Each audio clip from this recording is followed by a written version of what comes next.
Hi friends, welcome to our channel. இன்னைக்கு நம்ம சிம்பிளா செய்யக்கூடிய ஒரு மசாலா கறி எப்படி பண்றதுன்னு பார்க்க போறோம். சிம்பிளாவும் இருக்கும்னா அதே சமயத்துல நல்ல டேஸ்டா இருக்கும்னா இந்த ரெசிபியை நீங்க கண்டிப்பா ட்ரை பண்ணி பாருங்க. இது பாத்தீங்கன்னா நான் white rice, chapati, variety rice, dosa எல்லாத்துக்குமே சூப்பரா இருக்கும். ட்ரை பண்ணி பாருங்க. இதுக்கு ஒரு மசாலா ரெடி பண்ணிக்கலாம். ஃபர்ஸ்ட் நம்ம கடாய் ஹீட் பண்ணிட்டு 1 டேபிள்ஸ்பூன் அளவுக்கு ஆயில் சேர்த்துக்கோங்க. இது கூட 1 டீஸ்பூன் அளவுக்கு மிளகு சேர்த்துக்கோங்க. 2 டீஸ்பூன் அளவுக்கு சோம்பு சேர்த்துக்கிற போறோம். இப்போ சோம்பு சேர்த்ததுக்கு அப்புறமா ஒரு மீடியம் சைஸ் பெரிய வெங்காயம் கட் பண்ணிட்டு சேர்த்துக்கோங்க. இதுக்கு பதிலாக நீங்க சின்ன வெங்காயம் சேர்க்கலாம். ஒரு 10ல இருந்து 15 பீஸ் அளவுக்கு சின்ன வெங்காயம் சேர்த்துக்கோங்க. பெரிய சைஸா ஒரு 3 பல் பூண்டு சேர்த்திருக்கேன். இது கூட 3 இன்ச் அளவுக்கு இஞ்சி சேர்த்துக்கோங்க. இந்த கறிக்கு இஞ்சி கொஞ்சம் அதிகமா சேர்த்துக்கோங்க. டேஸ்டும் நல்லா இருக்கும். 2 பெரிய சைஸ் அளவுக்கு தக்காளி கட் பண்ணிட்டு சேர்த்துக்கோங்க. ஒரு பச்சை மிளகாய் சேர்த்துக்கலாம்.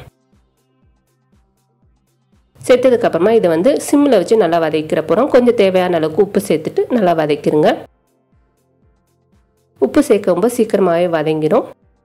முக்கால் பதம் வர வரைக்கும் வதக்கிடலாம். இப்போ பார்த்தீங்கன்னா வதங்கிடுச்சு. இந்த டயத்தில் ஒரு கைப்பிடி அளவுக்கு வறுத்த வேர்க்கடலை சேர்த்துக்கோங்க. சேர்த்ததுக்கு அப்புறமா இது கூட 1 டேபிள் ஸ்பூன் அளவுக்கு காஷ்மீரி மிளகாத்தூள் சேர்த்துக்கோங்க. நல்லா கலராக இருக்கும். தனி மிளகாத்தூள் எடுத்திங்கன்னா 3/4 டேபிள் ஸ்பூன் அளவுக்கு சேர்த்துட்டு 1 டேபிள் ஸ்பூன் அளவுக்கு தனியாத்தூள் சேர்த்துட்டு ஒரு 2லேருந்து 3 நிமிஷம் நல்லா சுருள வதக்கிடுங்க. வதக்கிட்டு ஆற வச்சு ஜாரில் சேர்த்துக்கலாம். இது கூட நீங்கள் விருப்பப்பட்டீங்கன்னா ஒரு சில்லு அளவுக்கு தேங்காய் சேர்த்து செஞ்சுக்கோங்க. நல்லா டேஸ்ட்டும் நல்லாயிருக்கும். அதே போல் குவான்டிட்டியும் கூட கிடைக்கும்.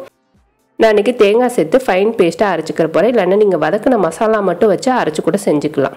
அடுத்து நம்ம கடாயில் தேவையான அளவுக்கு கடலெண்ணெய் சேர்த்துக்கோங்க. சேர்த்ததுக்கு அப்புறமா பொடியை கட் பண்ண பெரிய வெங்காயம் 1 எடுத்திருக்கேன். அதையும் சேர்த்ததுக்கு அப்புறமா ஒரு கொத்த அளவுக்கு கருவேப்பிலை சேர்த்துக்கோங்க.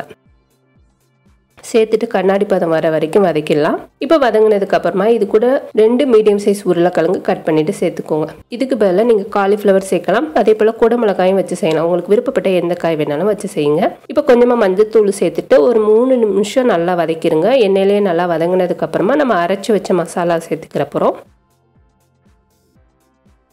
சேர்த்ததுக்கு அப்புறமா 1லேருந்து 1.5 கப் அளவுக்கு தண்ணி சேர்த்துக்கலாம். தேவையான அளவுக்கு தண்ணி சேர்த்துக்கோங்க. சேர்த்ததுக்கு அப்புறமா இன்னும் கொஞ்சம் உப்பு சேர்த்துக்கிறேன். ஏற்கனவே நம்ம வதக்கும் போது கொஞ்சம் உப்பு சேர்த்துருந்தோம். தேவையான அளவுக்கு உப்பு சேர்த்துட்டு நல்லா மிக்ஸ் பண்ணிட்டு கொதி வரட்டும். நல்லா கொதிச்சதுக்கு அப்புறமா 1 டீஸ்பூன் அளவுக்கு கரம் மசாலா தூள் சேர்த்துக்கோங்க. கரம் மசாலா தூளுக்கு பதிலாக நீங்கள் பிரியாணி மசாலாவும் சேர்க்கலாம். இதுவும் நல்ல டேஸ்ட் கொடுக்கும்.